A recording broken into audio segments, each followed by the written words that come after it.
Hi friends, Karthika దీపం serial గురించి ప్రత్యేకమైన పరిచయం అవసరం లేదు. రీసెంట్గానే ఈ సీరియల్లోకి ఒక పాపులర్ అయిన యాక్ట్రెస్ అయితే ఎంట్రీ ఇచ్చారు. ఇక ఆమె అందం, అభినయంతో పాటు హుందాతనం కూడా ఆమెకి ఆభరణంగా నిలిచింది. అయితే సీరియల్ చూస్తూ ఉంటే మనకి అర్థమవుతూ ఉంటుంది ఆవిడ సీరజ్కి తల్లి అయి ఉండవచ్చు అని. మరి ఇంత హుందాగా కనిపించిన మాలిని ఎవరు, ఆమె బ్యాక్గ్రౌండ్ ఏంటి అని చాలామంది వెతుకుతున్నారు. ఇక ఆమె పర్సనల్ లైఫ్ విషయానికి వస్తే ఆమె సినీ బ్యాక్గ్రౌండ్కి చెందిన వ్యక్తి. మాలిని అసలు పేరు తేజస్విని ప్రకాష్. తన తండ్రి ఎవరో కాదు, కన్నడ సినిమాలకు స్టంట్ మాస్టర్ అయిన ప్రకాష్.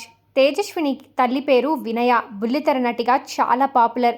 ఇక Tejaswini Kannada Bigg Boss season 5లో కూడా కంటెస్టెంట్గా పార్టిసిపేట్ చేశారు. అయితే తేజస్విని నటన మీద ఉన్న ఇంట్రెస్ట్తో మొదటగా ఆమె సినీ రంగంలోకి ఎంట్రీ ఇచ్చారు. అలా చాలా సినిమాల్లో నటించారు. మనసద ముక్కల్ గజ, అంబుట్టు ఇంబుట్టు ఎంబుట్టు అనే కన్నడ సినిమాల్లో ఆమె నటించారు. ఇక అలా చాలా సినిమాల్లో నటించిన తర్వాత ఆమె కన్నడ బుల్లితెరపైకి ఎంట్రీ ఇచ్చారు. కన్నడ బుల్లితెరపైన నిహారిక, సన్నరసి రాధే అనే సీరియల్స్లో కూడా నటించారు. చాలా పాపులారిటీని దక్కించుకున్నాక ఆమె తెలుగు బుల్లితెరపై నటించే అవకాశం రావడంతో లక్ష్మీ రావే మా ఇంటికి సీరియల్లో కూడా నటించి తెలుగు ప్రేక్షకులను ఎంతగానో మెప్పించారు. ఇలా చాలా సినిమాల్లో అలాగే బుల్లితెర మీద కూడా నటించారు. ఇక తేజస్వినికి పెళ్ళయింది. ఆమె ఆంధ్రప్రదేశ్కి చెందిన ఫణివర్మ నిడంపల్లి అనే వ్యక్తిని ప్రేమించి పెళ్లి చేసుకున్నారు. ఇక వీరికి ఒక పాప కూడా ఉంది.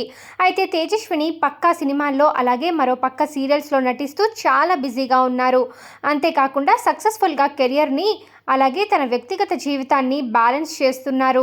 ఇక కార్తీక దీపం సీరియల్లో మాలిని పాత్రలో తనదైన శైలిలో నటించి ప్రేక్షకుల హృదయాలను చాలా బాగా గెలుచుకుంటూ ఉన్నారు మాలిని. ఇక మీకు కనుక మాలిని యాక్టింగ్ నచ్చినట్టయితే వీడియోకి లైక్ చేయండి.